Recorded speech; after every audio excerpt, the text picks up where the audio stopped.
Hello to all my friends out there. Thank you for stopping in again and welcome back. And if you're new to my channel and you've never been here before, I welcome you and I'm so happy that you stopped in. And today we are discussing diabetes. November is the National Diabetes Awareness Month, and I am a diabetic, so I decided to do a series of videos on this. So, um, this is Violet. I'm Valerie, and this is Violet. She's my little co-hostess. She's in all my videos, and she's in and out. Sometimes she lays down, you can't really see her, but sometimes she's right here.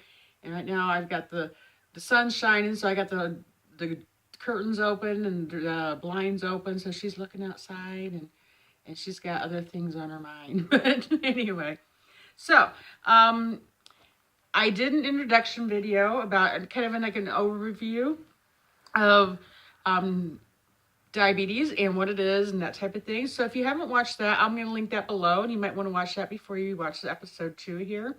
Today I decided to talk about how to check your blood glucose levels and why it is important for a diabetic to continually check their levels. I'm not so much sure about how it's done for diabetic type 1, but I can only speak for how I do it. That way I was taught to do it for diabetic type 2. I am a type 2 diabetic, and that is pretty much what I'm talking about because I really don't know much about the other types. So, type 2 is rampantly on the rise in the United States in adults over 40. And some children and some younger people do tend to get it sometimes, but it's more prevalent in people who are over 40. We talked about causes and that type of thing. Lifestyle could be one cause, eating unhealthy, being overweight, that type of stuff can bring it on. Hereditary, like genetics, it can bring it on as well if it runs in your family. You're more predisposition to get it. I'm trying to think of other things. Was there other things? I'm not sure what other things there would be. But, so that's about all I know. The reason it's very important for a diabetic to check their blood glucose levels on a daily basis and several times a day is because that teaches us and tells us a lot of different information about where we're at that day. It lets us know if we can maybe be a little bit lenient in our diet that day, and maybe we could splurge and have something a little bit more decadent that we've been really craving but trying to stay away from. You don't have to not eat, things that you love. You just have to eat it in moderation. And if I know that my blood glucose levels are high that day, I really try to tend to stay away from sugar, sugar and starchy things and that type of thing. I really try to stay strict and more strict on what I eat that day until the levels come back down. It may not be something that I ate. Stress can bring on high blood glucose levels too. If you're under a lot of stress and pressure and that type of thing, that can bring it on. Not getting proper rest, it can bring it on.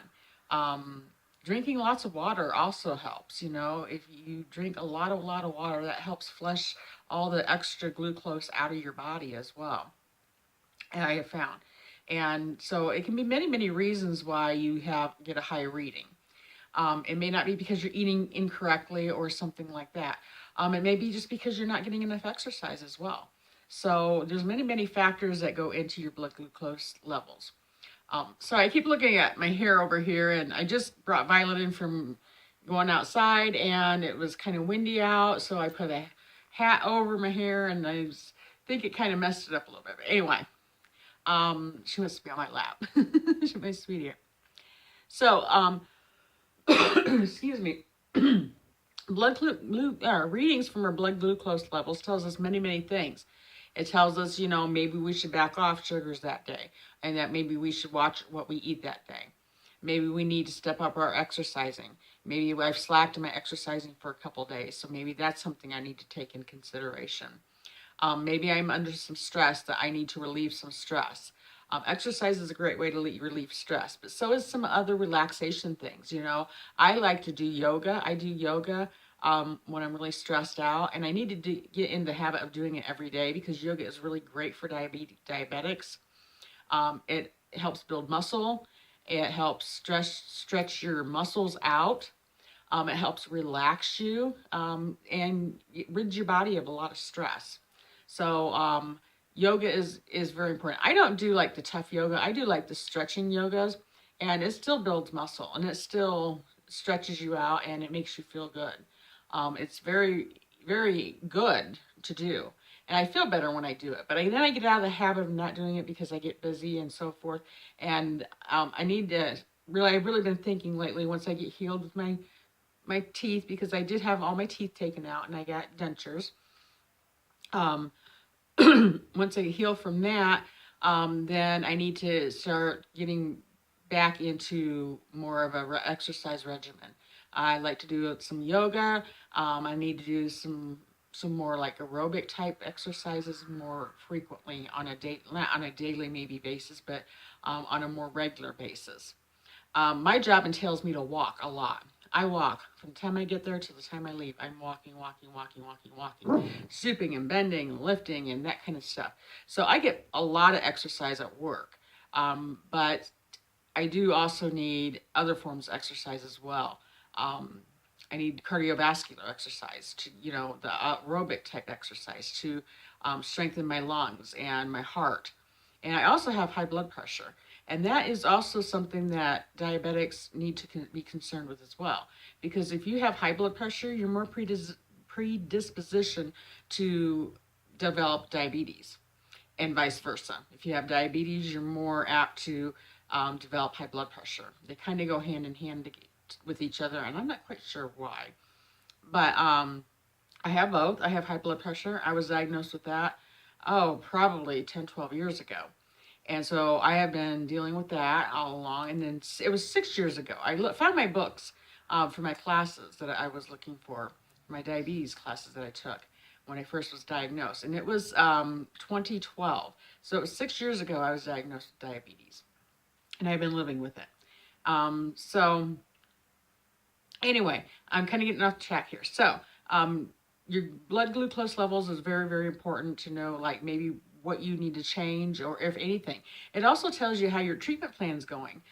If you continually have high readings every time you're taking it, day in and day out, day in and day out, maybe your treatment plan is not working for you. And everybody's different. What may work for one person may not work for another person. Um, so some things that your doctor, some of the first things your doctor will probably do is talk to you about a treatment plan. Okay. For me, my doctor did not put me on medication. He wanted to see if we could if we could control the disease in the beginning stages by diet and exercise. And so far it's worked. There for a while it was like it was getting out of control and it wasn't working anymore. And he even prescribed me metformin, and I even went and got the metformin to take. But I don't know, I could just never make myself take it. I don't know why. I just did not want to take it. So instead, that's when I really got serious about my diet and losing weight. And so that's when I lost 30 pounds. So it hasn't been that long ago, and my numbers are continually going down. So it works to really lose some body weight. It really helps tremendously. So what else does our blood glucose levels tell us? It tells us our treatment plan. Oh, no, I got off of that. Okay. So another thing that your doctor may recommend is medication at that point in time. Some doctors do, some doctors don't. There's many medications out there for diabetes, and I'm not going to go into that today. We'll do a whole segment on that by itself because there's so many of them out there. And it's just too much to go through and try to do this at the same time. So we'll do that another segment. But they may talk to you about going to classes to learn about the disease. How it teaches you how to take your blood glucose levels on a daily basis and when and how you should take it. That type of stuff. Normally, your doctors will give you a free meter. I think also when I went to diabetes class, they also gave me a meter as well. So meters are actually pretty much free. I mean, I think I also had one sent to me by the American Diabetes Association too for free. But the problem with the ones that they give you is that um, the strips that you have to use, the testing strips, are really, really outrageously priced. And I could not afford, like $50 for 20 strips. I mean, or 25 strips, that was just way, way too much money. I could not afford that. So I ended up purchasing one at Walmart. That was a lot cheaper. And what I did is I looked to see what the price was for the testing strips for that particular meter, and compared, and was able to find test strips a lot cheaper. The meters are not that expensive. It's the test strips that are really expensive. So that's really important. And then I've heard a lot of people say, oh, well, the cheaper meters don't work as well, and blah, blah, blah. But you know what? My numbers seem to be pretty close. They're pretty right on with what my doctor's is whenever I go in. So, I don't believe that. And this is just a measure. It's not, it doesn't, to me, it doesn't need to be precise, right down to the very one point. It just gives me a basic idea on a daily, and my doctor a basic idea of where I'm at.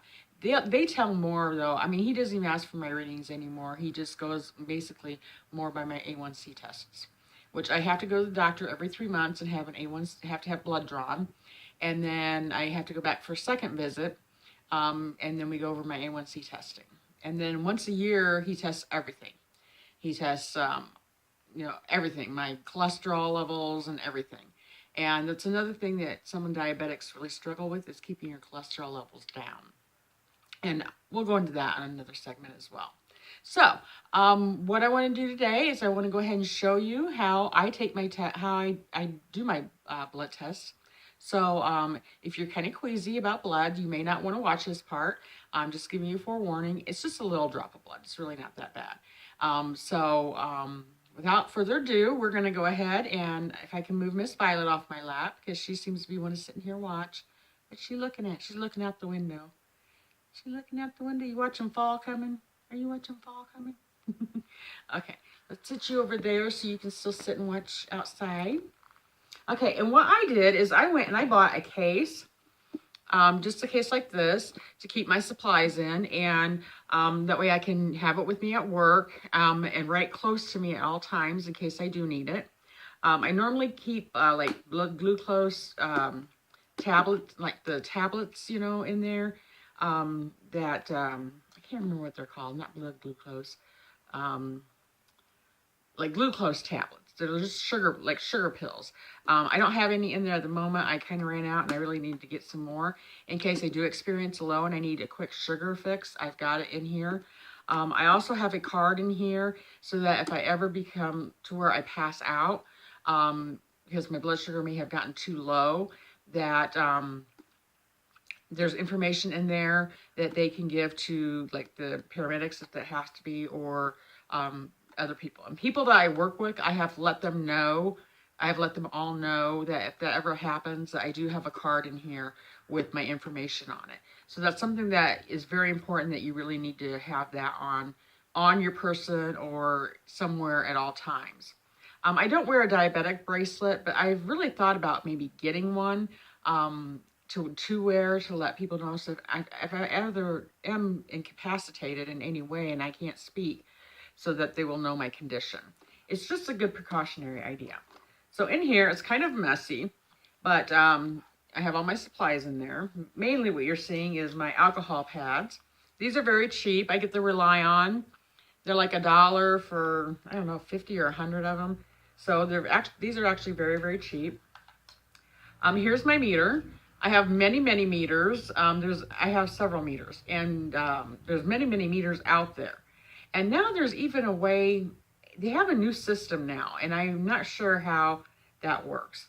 There's also meters that you can use where you don't have to prick your fingers. You can prick like your arm and forearm and different parts of your body so that fingers aren't sore a lot of times. So that's that. I have my test strips. That's what they look like when you buy them. There's 50 in there. And then you have to have a lancet. And I also have needles. I don't have needles in here, but I also have needles as well to change my lancet out. You're supposed to change it every time you do this. And I got this with one of my other meters, and I really like this a lot better. It's called the One Touch Delica, and it's a very fine little needle, so it doesn't hurt near as bad when you go to punch yourself. So, or stick yourself.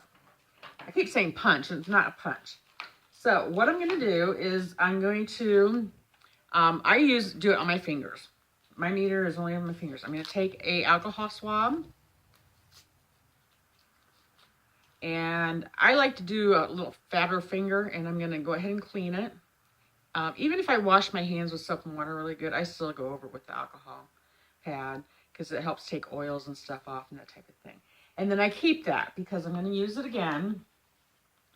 Okay, and then I'm going to let that dry. You want the alcohol to completely evaporate and dry before you go in to take your test. Okay, so then I'm going to get my meter turned on here. Okay, and I just turned it on. And then I'm going to get a test strip. Okay, and this is what the test strip looks like so. And then I'm going to place it slides up in there like that.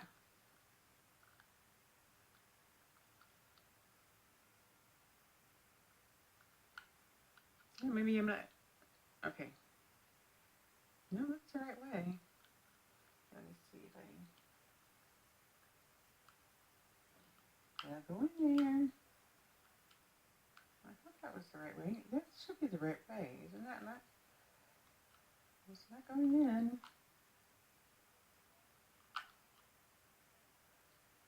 Okay, finally it went in. Yeah, I was right. It was right the first time. Okay, and then it'll tell you like when it's ready. See, it's flashing there. I don't know if you guys can see that. It's kind of flashing, so it's ready. So I kind of like to lay mine down flat. And then what I do is I kind of do this to my arm to get the blood down into my hand a little bit. And then I also kind of do this. See how my finger's getting red to get ready for it? You're going to have to move, Violet. Okay. So I kind of get like that. And you don't want to do like the very tip. You kind of want to do it to the side to the side of the finger because you get it doesn't hurt as bad, number one, and you get a better sample. Okay, so then what you do is you take your lancet, and this is like automatic, okay, and you're going to flip it out. Where's my needle at? My needle's there. You see how fine of it, you can really, not even really hardly see it. Okay, maybe I need to calibrate it a little bit more. And you can adjust it to get more of the needle out.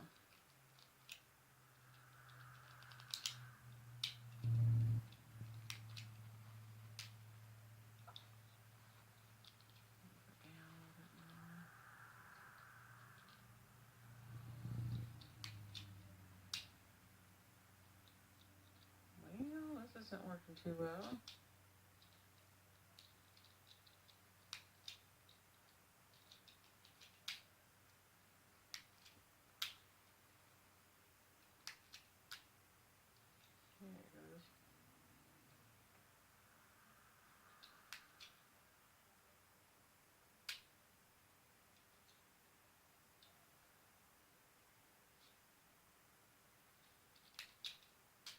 Oh, there we go. Okay. Okay, so you're going to have to move, honey. There you go. Okay. So let's redo this a little bit. And I'm going to take my lancet there, and I'm just going to kind of go there and prick the side of it. And then I squeeze a little bit. See, I got blood coming out. And you got to have a decent amount. I mean, I don't have to, some strips you got will have like a lot. And the strips I have, it doesn't, you don't have to have like tons and tons of it, but you got to have a little decent amount. So I just keep kind of pressing it a little bit to get more. I don't pinch it. I just kind of guide the blood out a little bit there. Because you got to have just a little bit enough. So that should be enough. Okay. And then my meter shut itself off because I took too long.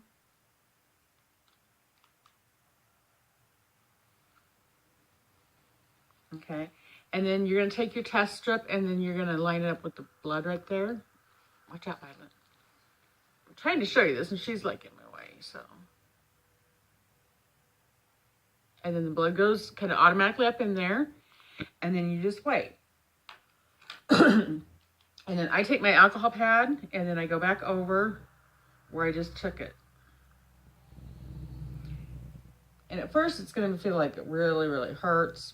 But then you kind of get used to it and it really doesn't hurt.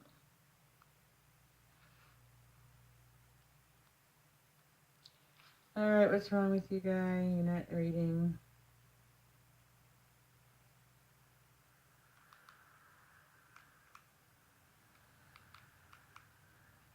Okay, and then you should get your reading in there. Mine, for some reason, I think battery must be low. Oh, there it goes. Maybe I had the into. Oh, it's acting up. This is weird. It just worked yesterday. Perfectly fine. Let me try this again. Okay, let's try another one real quick because I kind of wanted to show you guys the reading. I wanted to see what my reading was anyway.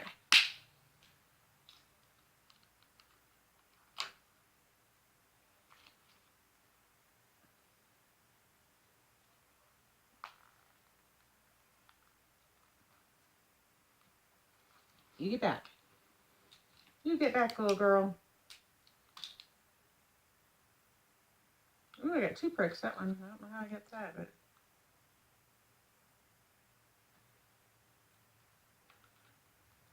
Okay, there it goes.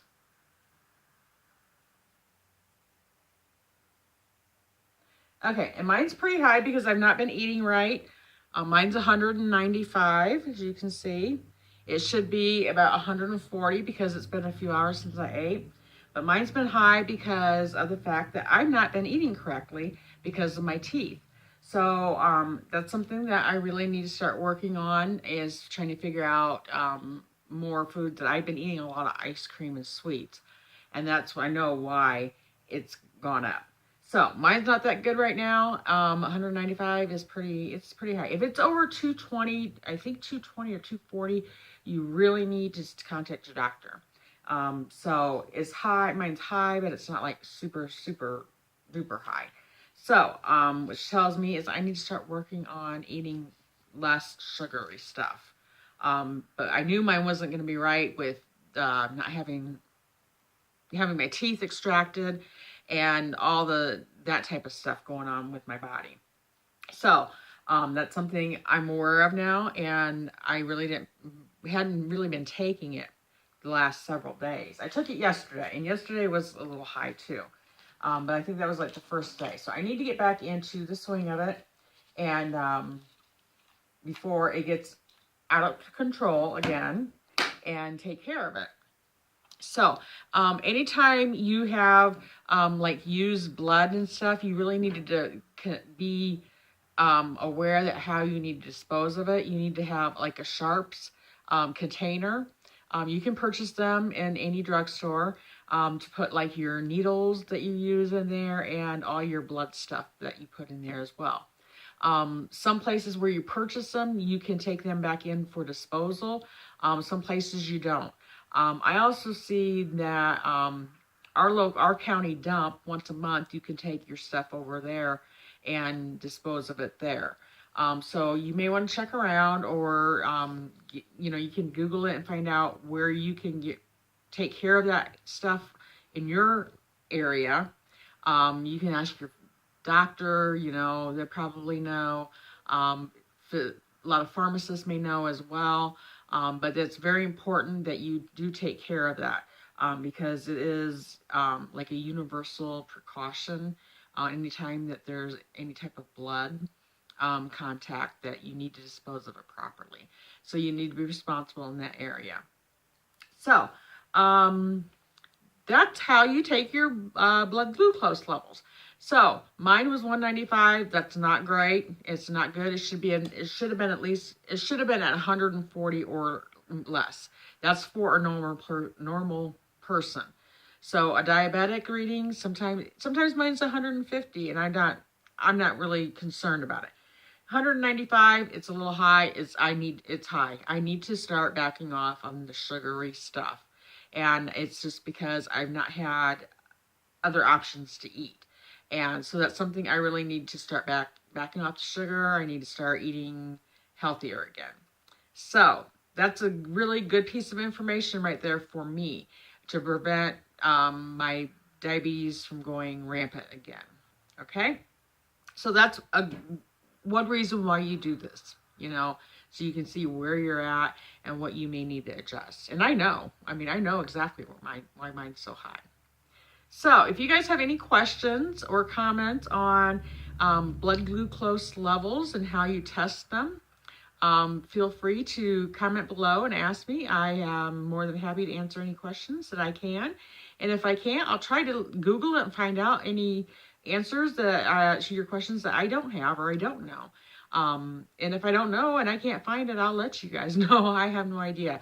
And it may be something you need to refer to your doctor. Another thing is that you should really do is you need to keep track of when you're first diagnosed. You need to write down, and they have like charts you can get. Most of your monitors come with like a chart that you can write down the date and the time that you've taken it and what your results were. And you're going to need to chart it for a while because your doctor's going to want to see that. I don't chart mine anymore unless I'm starting to have some issues with it, and then I go back to just charting it in the little journals that I have. Another thing you may want to keep is a journal as well. You also want to journal your diet for a while when you're first diagnosed. I don't journal that anymore either. But when I did, I use, what's that one? It's online. You can use Fitness. Was it, I want to say Fitness Partner, but it's not I can't remember what it is called. It's not Fitbit, it's Fitness something. But there's a lot of them online that you can download for free and use it on your phone to track your diet and your calories and your carbs. It tells you all kinds of stuff. Fitness Pal, that's the one I use. Fitness Pal. And you can even look up, like items on there. And it'll tell you, if you don't know the nutritional value, there's a button you can go on and it'll tell you all the nutritional value, like the label that's on the food itself. So that's kind of nice when you're trying to plan how to purchase groceries. It also will do like food that you go out to eat with too. So that's also a nice little planner to, if I know I'm going out to eat ahead of time, I look it up and see what's on the menu at, what they have on the menus and stuff, and find something that I can eat beforehand. So when I get there, I'm not trying to guess at it. And it just helps a little bit more to plan ahead. So a lot of with diabetes is you just have to plan ahead a little bit. Sorry, my hair is all freaked out here. You just have to plan ahead a little bit. And yeah, you just have to plan. You really do. You have to plan your meals. You have to plan what type of groceries to purchase. And also from, sometimes, from one brand name to another brand name, it may be the same item. It can be a whole lot different in the nutritional value. So I always try to go with the lowest carbs possible per serving. So, that's the way I do it. So there's just a lot of little things like that you have to do, and in order to just maintain. And it's a lot of work. It is a lot of work. I've even, written down, or I have Fitbit, and it progresses my exercising and stuff too. So That's something I've gotten out of the habit of wearing, and I need to wear it again. So it tells me how much exercise I'm getting each day and how many calories I'm burning. It tells you all kinds of information. So those things are great little tools to get to help you along the way. So that's pretty much all I have to say about testing your blood sugar levels. And I hope you guys have a great day. And I will see you tomorrow. So if you like this video, please give me the thumbs up. Hit the like button before you leave. That does help my channel, and it also lets me know whether you like the content that I'm putting out there or not.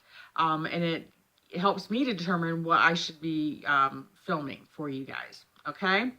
And if you're new and you have not subscribed yet, I would be honored if you would click the subscribe button before you leave, and then click the little notification bell so you'll be notified of any of my new uploaded videos. And that's about it. So you guys have a wonderful, wonderful weekend, and I will see you tomorrow. Bye-bye.